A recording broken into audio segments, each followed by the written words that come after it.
Mas agora eu quero chamar uma pessoa que é apaixonada por futebol. Ele é de Paris, hoje ele mora no Silicon Valley. Ele é fã do Zidane, óbvio, mas ele também é fã do Pelé. A esposa dele trabalha no Instagram, e ele vai encerrar o case mostrando a visão sobre o empreendedor brasileiro e o ecossistema nacional, compartilhando por que aumentou o investimento em startups brasileiras, enquanto muitos fundos estrangeiros abandonaram o país. Eu quero chamar ao palco, direto do Silicon Valley, do Valor Capital Group, Antoine Colaço. Antoine, s'il vous plaît. Merci. Merci. Vontade. Thank you, everybody. It's good to be here at CASE. I very much appreciate the opportunity to talk here. I just flew in from the U.S. As you may know, today is a historic day here in the U.S. There's a major presidential election. Depending on what happens, I may not go back to the U.S., but that's another matter. It's funny because every time I came to Brazil over the last several months, and actually as I talk to Brazilians, they keep on bringing up the topic of the election. And they said, look, you know, we thought we had a lot of problems in Brazil, political, economic, etc.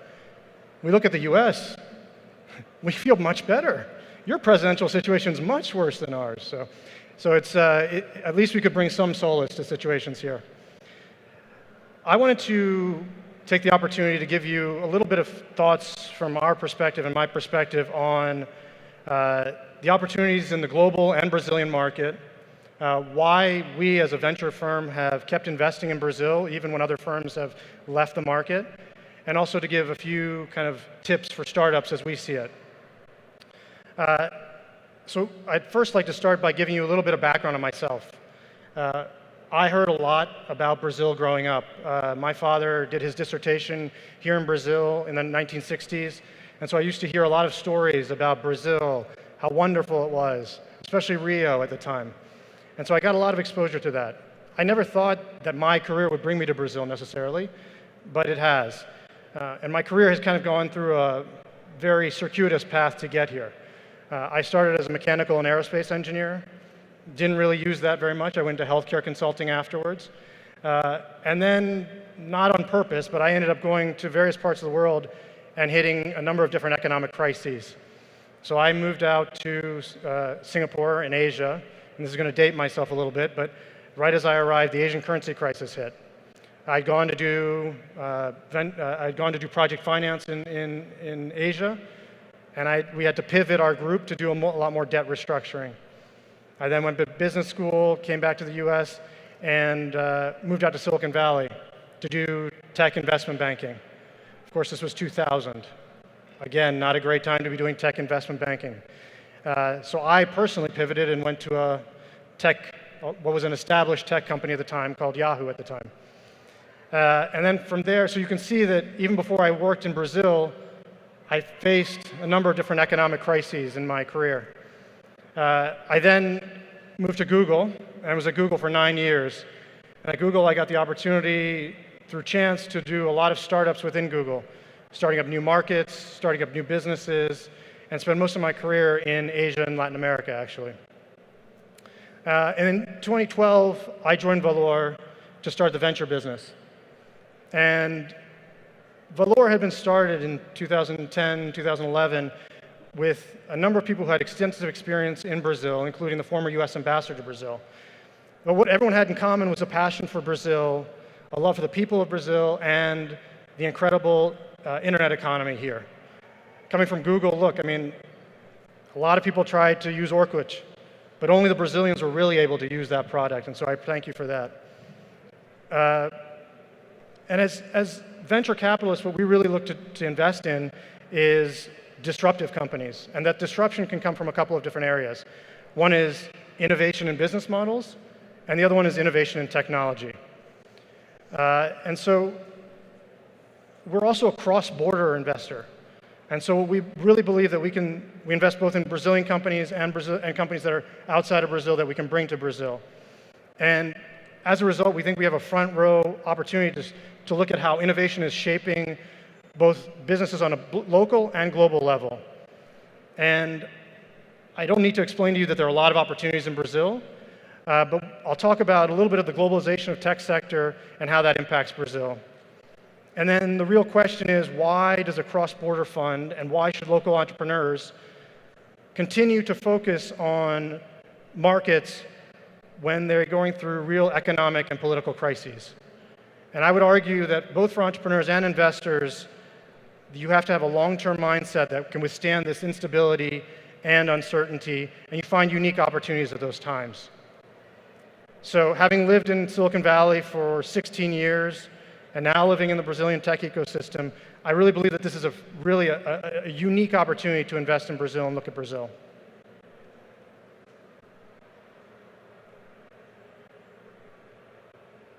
There we go. So we really believe that innovation is happening both globally and locally, and that the two are very well connected. And I think what I'd like to do is go back a little bit to kind of Web 1.0. And if we think about Web 1.0, what was this? A lot of innovation was happening really in Silicon Valley and in the US, and it was really based on platforms. So you had physical networking, you had data centers that were being created, you had fiber optics, you had 3G, and you had software. You had browsers, obviously, Netscape, Explorer, you had open source stacks which were being built. And that was really centralized in the US and focused there. And I think what's happened now, if you look at Web 2.0, is now that you're seeing the last 10 years, it's become much more of an international phenomenon. And you're seeing new areas of expansion, and that's expansion in access. So if you think about broadband, mobile penetration clearly. I mean, think about the iPhone was only launched in 2007. Android was only launched in 2008. So this huge shift has happened to where you've got the computer in your pocket, and you have a whole new platform on which to build there. You've got new services. So you've got innovation of services. Think about AWS, cloud-based services, which didn't exist before. And this has expanded not only to the internet, but you've even got payment platforms now. Bitcoin as another platform. Content distribution networks. All these things are massive platforms off of which things can be built. You've got your users from Web 1.0 to 2.0 growing from 50 million users to 3 billion users online now. And off of this, you've got all new platforms which are currently being built. You think about AR, VR, AI, you think about blockchain, you think about autonomous vehicles. These are the new platforms that are being, to this day, which will allow innovation on a global basis. And one of the things that we talk about a lot is that, there's this quotation from William Gibson, the future is already here, it's just not evenly distributed. Well, I think that's still true, but what we expect to see in the next 5 years, we believe is out there already. Autonomous vehicles, for example. You see them on the streets in California, and they're starting to hit the mainstream. Pittsburgh, Singapore, they're taxis in those countries now, which are autonomous vehicles. You're seeing autonomous vehicles in trucking. So we believe that what you're going to see in the next 5 years, you're already starting to see now. And what's interesting is also these platforms have allowed, even if the future is not distributed yet, you're allowing that distribution to happen faster. So if you think about a house analogy, you built the foundation, and now the houses are able to be built much, much faster around the world.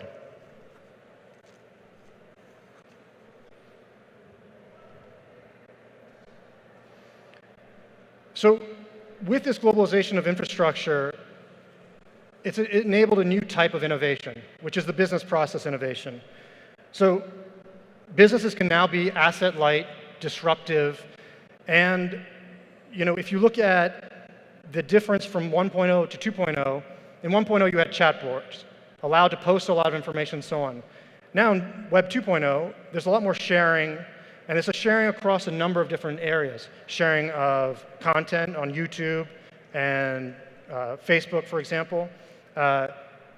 Sharing of assets. Think of Uber, or think of Airbnb. Or even sharing of code, so blockchain. So you're allowing yourself to have a lot more innovation on top of these new platforms. And as a result, there are two kinds of risk. There's really technological risk, and there's marketing risk. And as we saw, technological risk has really been minimized for early stage startup companies. It's not as big a problem for them these days. Established companies have created these platforms. Think about AWS. In the past, you would have had to create your own data center or had a data server. Now, AWS, you can get your company off the ground so much faster. So it's changed dramatically. And now, even as Jeff Bezos explained, where you're coming with new technological innovations is coming from companies that are facing limitations of hundreds of millions of users. And that's why he created AWS. So now what you're seeing is a lot of the complexity is now coming from marketing and distribution. And so this has become a science now. So instead of mass marketing, you find your early adopters and then expand to other segments. You have growth hacking, whereby you're putting something out there, rapidly experimenting, and finding the best marketing and product channels. You have network effects, whereby each additional user adds to the virality of the product and adds to the value of the product. You have data, and you can do so much more with the data. And I think that's one of the big areas that we focus on is the access to data that companies have now, and the ability to use that is something that's critical. I think companies have had access to a lot of data and have not taken advantage of that in the past, and I think it's very important to take advantage of that going forward because you have much simpler ways of doing that. I think another one of the areas that we've seen is, on a global basis, is this idea of unbundling. And so you're seeing a lot of companies breaking apart old packages and being able to go about them and do that little segment much more effectively and efficiently. For example, and what we've done here is look at fintech. So for years, commercial banking did all these different areas. And now if you think about it, there are independent companies that are doing each of these areas. So in the past, you didn't think that there would be a Xero, a Stripe, an AngelList. Those were all under the purview of a bank. But now you're able to unbundle those areas and really focus on an individual niche and create a large company that does things better in those areas. And so the last area of global innovation I'd like to talk about is culture. And there, I think what you see is, for a successful ecosystem to be around, you need innovation in culture. You need the ecosystem, which is accelerators, VCs, serial entrepreneurs. You need to have methodologies and practices, so best practices like agile development, lean startup, et cetera. And you need to have that entrepreneurial culture ingrained in the place. So startup weekends, events like this, CASE, which bring together entrepreneurs so that they can meet and share best practices. And you need collaboration. So collaboration between consumers, collaborators, sometimes even competitors. And you need an open source culture where you can pay it forward and share. And so I think what you're seeing now is, as a result of this globalization, of these platforms, of this innovation, you're now seeing the ability for companies to grow and build from their local ecosystems and build off of local market-specific characterizations. So take, for example, Africa. Banking in Africa was very dispersed. Not a lot of people had access to it. But with mobile phones in everyone's pocket, there was an instant ability to get banking to that. And if you look at M-Pesa, they've done a phenomenal job of taking advantage of that. In India, you needed low-cost innovation. And there you had, for example, refrigerators without compressors. In Asia, online to offline, the ability to talk to your physician before going in and meeting them, your ability to connect with a retail chain or retail store, pick out what you want, have it delivered to you, or go into the store and pick it up, make sure it's there before you go. That's all happening in real time in these areas because the platforms have been built. And then you think about even more developed markets, you get niches in there. So fintech in London, for example, ad tech in New York, because you have the collaborators in that area. So I think this is very important as you think about local ecosystems and local markets and what can be developed there. So let's talk a little bit about Brazil. And why does this relate to Brazil? If we step back, I know the last 2 years, We've had political crisis, we've had economic crisis, but we need to think about what preceded that. So I think if you think about the 10 years prior to that, from 2005 to 2014, Brazil saw unprecedented growth in GDP and personal income. Personal income grew 68%. There was a rise of the middle class with disposable income. And really what you saw was that the infrastructure and culture for innovation were set up in the country. And I think that's what's really critical to understand. I know we forget this quite a bit, and we take it for granted, but a lot of innovation came from Brazil, and Brazil has had a history of innovation. From Santos Dumont in the airplane, the state-of-the-art financial network, which you've had to have here because of inflation, the digital census, electronic voting, the Rice Genome Project, deep-sea drilling for oil, and even ethanol. And I'll give you an anecdote. When I opened up the Google office in Brazil here, Larry and Sergey, our founders, came to Brazil. And one of the first things they wanted to see the office, but then they wanted to see the ethanol plant because they were fascinated by what Brazil had done in ethanol. So again, you have to remember that this culture exists here and it's been thriving here for a while. And I think we forget about that all too often. And then you also, I think the other thing you have to think about is that Brazil really is a digital nation. 5th largest internet population in the world. You have over 250 million mobile lines. Social media, you're number 2 or 3 for all the social media players in the world, and your time spent is larger. This is a fertile ground for great businesses to come up and be built. You also have very close proximity with Europe and the US. I've done work in China, I've done work in Asia, and the ability for Brazil to connect to those two markets is something that's very interesting, actually, as well. And the other thing is that 71% of Brazilians spend at least some time on the internet every waking hour. So there is huge usage of the internet, and I think that's another thing that's incredible when you think about this market, and one area that really excites us. So if you talk about the Brazilian ecosystem, we talked about all the aspects that had to be involved, and I think you've got that in Brazil. You've got early adopters that are highly engaged. You've got talented engineers. And my partner Michael keeps on telling the story. The reason that he came to Brazil was that he heard the story of the first hackers of the iPhone 3G were Brazilian. And he said, look, wherever you've got great hackers means you've got great developers. So that's why he wanted to come back to Brazil. You have accelerators, you have investors from angel, seed, Series A, B, et cetera. You have entrepreneurs who have succeeded previously on both a global and local level. So you have Eduardo Saverin, you have Mike Krieger, Homero Rodriguez, Rodrigo Borges, Mario Letelier. So you have these entrepreneurs who have been here and are paying it forward now as well. Talent is being attracted to the sector, and you have all these startup events, this being one of them, of course. The interesting thing is it's not only happening here in Sao Paulo, but you have it throughout. You have it in Rio, you have it in Curitiba, Floripa. All around the country you have this happening. And so you have interesting companies coming from throughout the country. And then you have these local drivers. So again, oftentimes you can see that there are a lot of problems, a lot of issues, but that's where solutions come, and that's where entrepreneurs can create great companies. And so, you have a very interesting market where you have the growth of the middle class, you have very inefficient markets where technology can actually solve a lot of those problems. You have fragmented markets where technology can aggregate demand and aggregate abilities. And you have white spaces and gaps where there's no solution right now, which is perfect opportunities for companies to grow. So what I would say is these are the areas that we focused on. And I'll give you a few examples of companies that we've backed in these areas. So if you look at Guia Bolso brings your personal information into one area and then provides you good very well-priced loans, personal loans. This is an inefficient market that we fully believe they're attacking.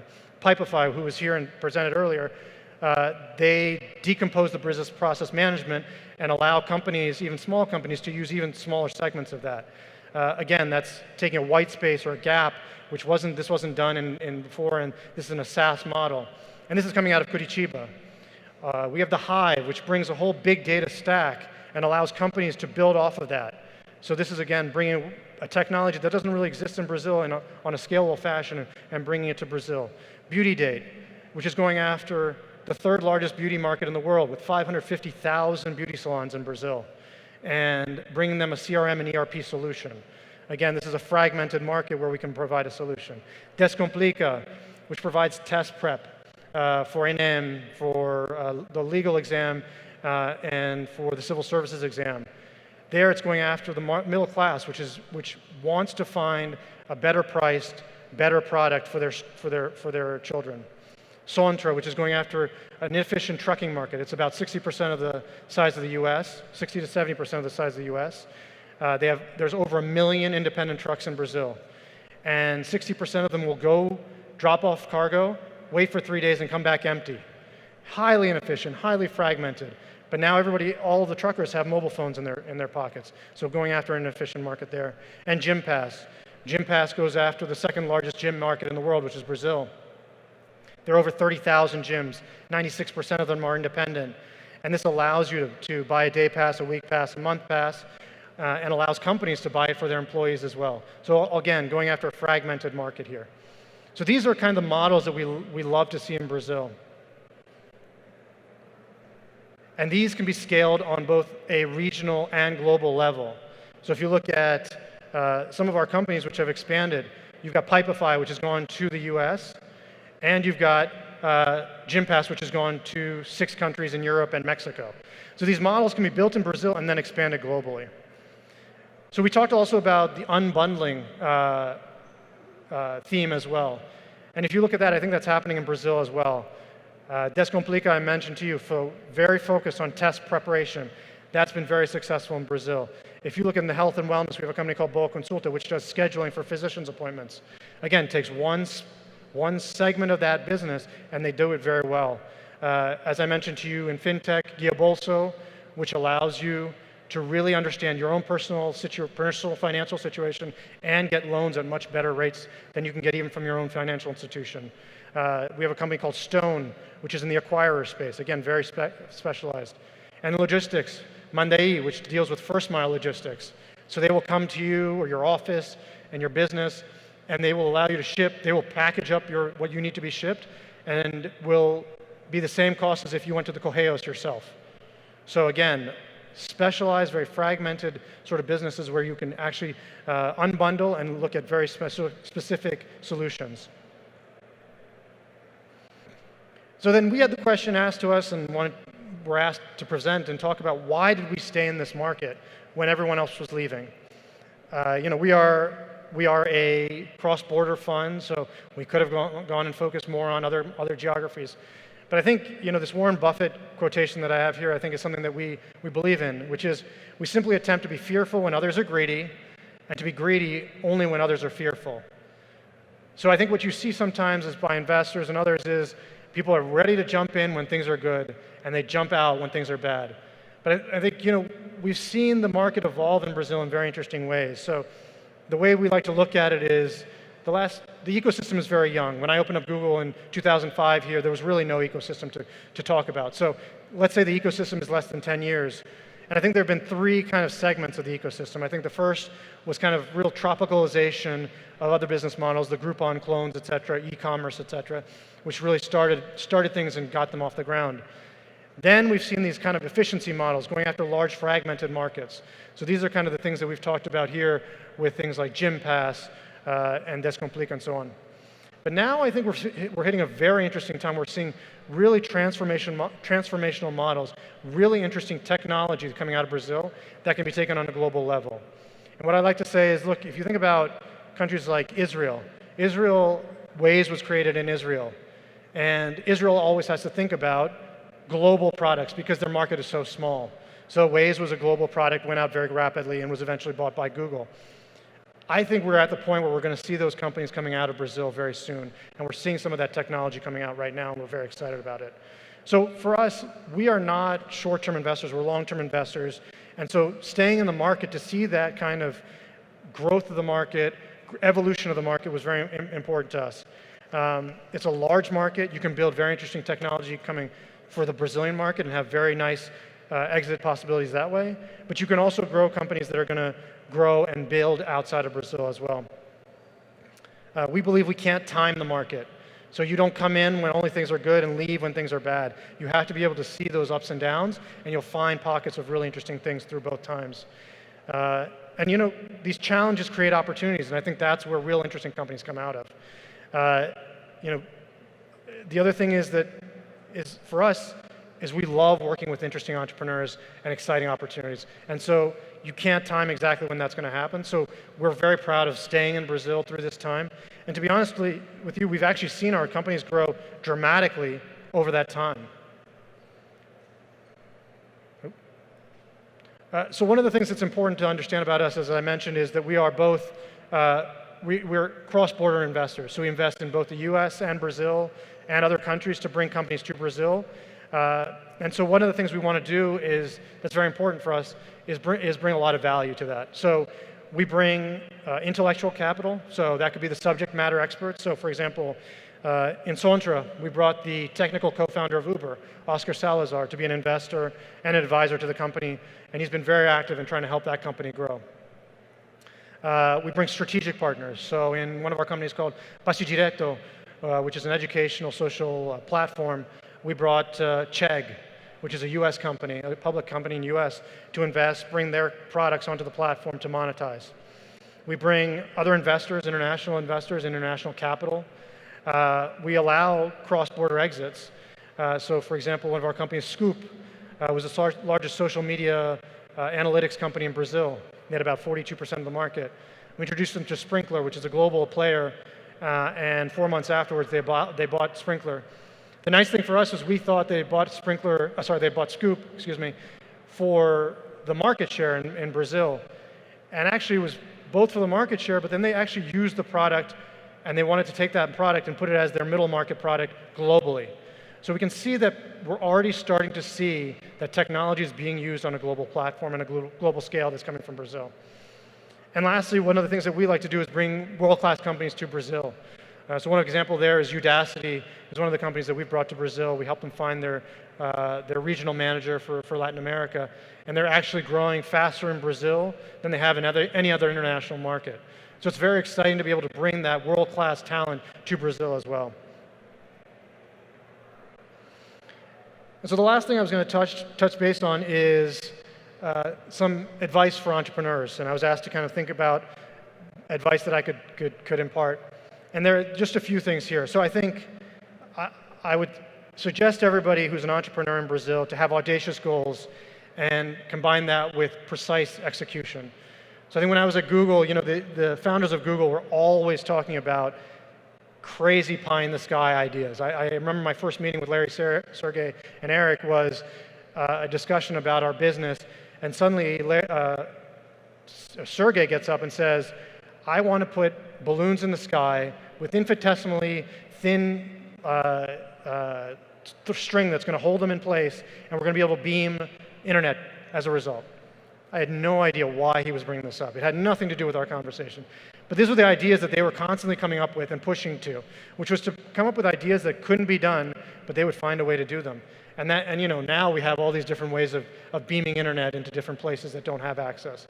So I think that's one of the things I would say is have very audacious goals, but figure out how you're going to get there and be very precise in your execution to get there. Have a vision that you can explain. Oftentimes when I talk to entrepreneurs, they can't explain what their vision is for. They can explain what their product does, but where do they want to take their company? What are they trying to accomplish? What are they trying to solve? What is that vision for what they're trying to be as a company? And I think that's another thing that's very important to have and be able to explain. Also, go after large markets. There are a number of large markets in Brazil. Go after large markets and go after them and understand why you are going to be better at that than any other player in the market. I think that's very important to be able to explain and understand as well.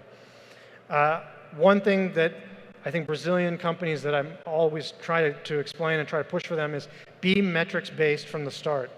If you look at Silicon Valley, and one of the things that they're very good at is having very focused product managers, marketing managers, et cetera, who know their metrics very well and are gathering metrics and data from day one. And it's easier to start gathering data from the beginning than to try to catch up and gather data after your business has started going. So be very metrics-based from the start. The other thing I would say is hiring is very important. Always hire people that are better than you. Hire the best people you can as soon as you can because they will make your company better. When we were opening up offices for Google around the world, I opened them up in India, Mexico, Argentina, Brazil, et cetera. We always made sure that that first group was really, really talented and had a very high bar. And I always made sure that the people I hired were better than I was. And I think that's very important for entrepreneurs. I think sometimes it's very hard to let go of things, but if you hire very strong people, you'll feel better about letting go of things as your company grows. And I think that's critical to have that bench strength on your team. And the last thing I would say is fundraising can be difficult now. So manage your cash appropriately, but also have perseverance. I think it takes perseverance to be an entrepreneur, and I think fundraising is no different. I think you really have to have that ability to be perseverant in what you're trying to do in fundraising as well. So I don't want to run too far over time. I've got several minutes left, but I know I'm the only thing between you and cocktails, so I don't want to run too far over. But I will leave it open for a few questions if anyone has any questions. But I'll close by saying, look, all of you know Brazil. I don't think I'm telling you anything different from what you know, but I think what's important is entrepreneurs, investors should all have a long-term mindset to withstand instability, but also look for opportunities. There are phenomenal opportunities in Brazil, and there are phenomenal opportunities for entrepreneurs to build incredible companies here. And so I encourage all entrepreneurs to do that here. I think I think the next 5 years are going to be a phenomenal 5 years in Brazil from a tech landscape. There's such a separation that we've seen from the global macro political with what's happening in the tech market, even from our portfolio, and I think that will continue to happen. I think from what we've seen, it's easy to see why we're still continue to be excited. The Brazilian market is ripe for innovation, and both on a local basis as well as global basis. And I think we're in an ecosystem where we have strong entrepreneurs and investors, and this is a unique point in the Brazil tech sector. So with that, thank you. And I'll open up, if anybody has any questions, I'll answer a few questions. Thanks.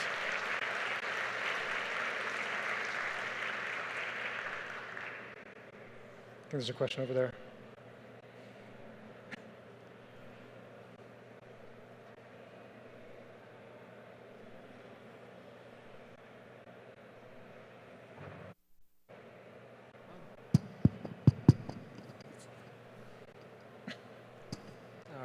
I got a couple questions.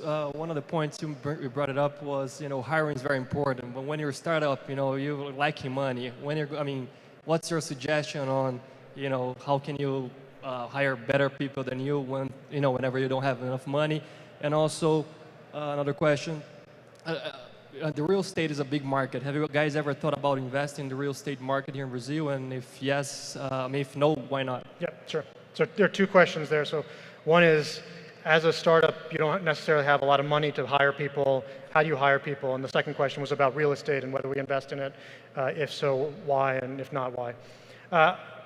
So it's a very good question. Obviously, startups don't have a lot of cash. I think one of the things that I've seen is if you have passion for your business and can get other people passionate about your business and what you're doing, you can attract good people.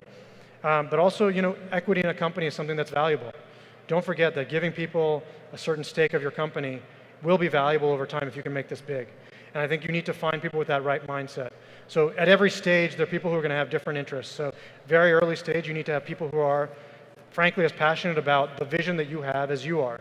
And they're going to have to be willing to take a cut in pay and be willing to take some equity and see the vision and see that that's going to be for the long term, that's going to be what's going to grow.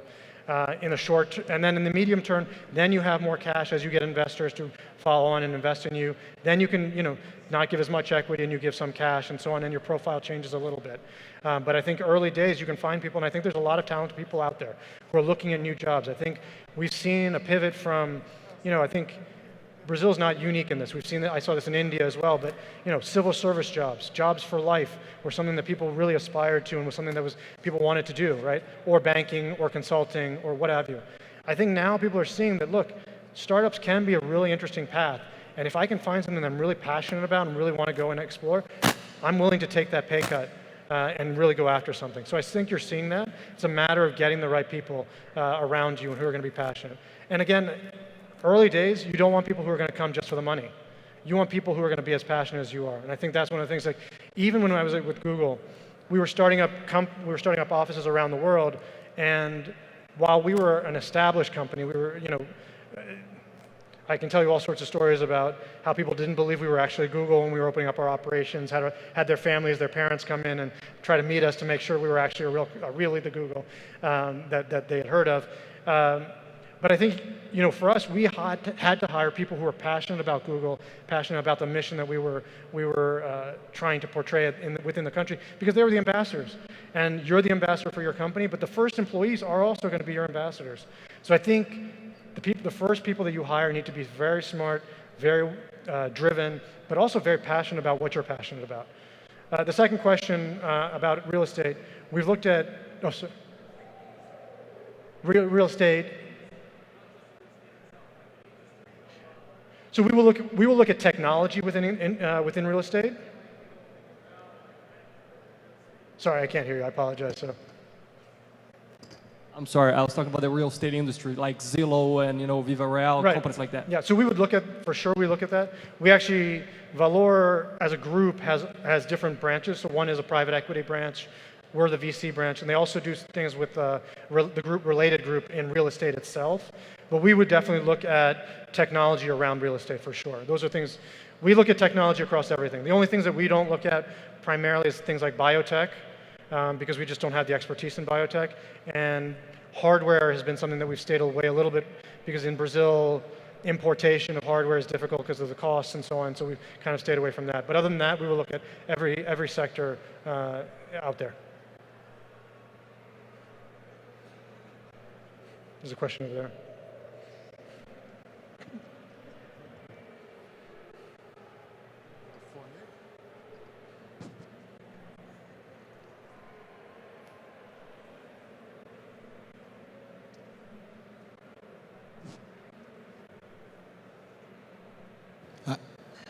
Hi, Anthony. I'm Bruno.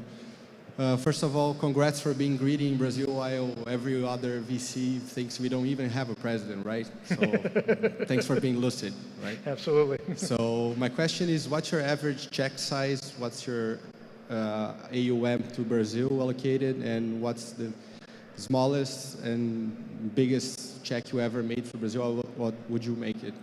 Yeah, so the question was, what are our check sizes in Brazil? How much would we put into Brazil, et cetera? So we've done as small as a $150,000 check for a seed investment, and we've done as large as a $3 million check. All those were both in Brazil, actually. So we give ourselves the flexibility because we believe that we want to give flexibility to finding the right opportunities and investing in the right opportunities, and that's very important to us. So we've given ourselves that flexibility, and so we look at seed, Series A. Series A is probably our sweet spot, but we look at a lot of seed and early stage companies because for us, we want to build a relationship with the entrepreneur and understand the business and get that opportunity to really know that company for time. And even if we don't invest right away, we get to know them and try to help them as much as we can, and then maybe we'll invest in the Series A. We don't have a specific amount. Right now, our fund is 30% outside of Brazil and 70% US, but that's a flexible number, and we're very much focused on the Brazilian market as much as we can find good investments. Yep.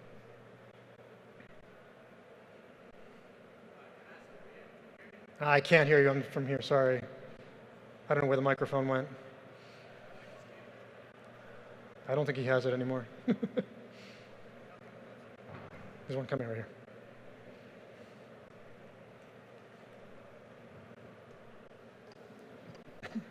Thank you. Yeah, you spoke about Brazil trying to get different businesses and things that are very spread around, like gyms, or and bring them into one single solution. What do you see the future of that being? you see more companies trying to get scattered around businesses, putting into one solution, or you see something different going on forward?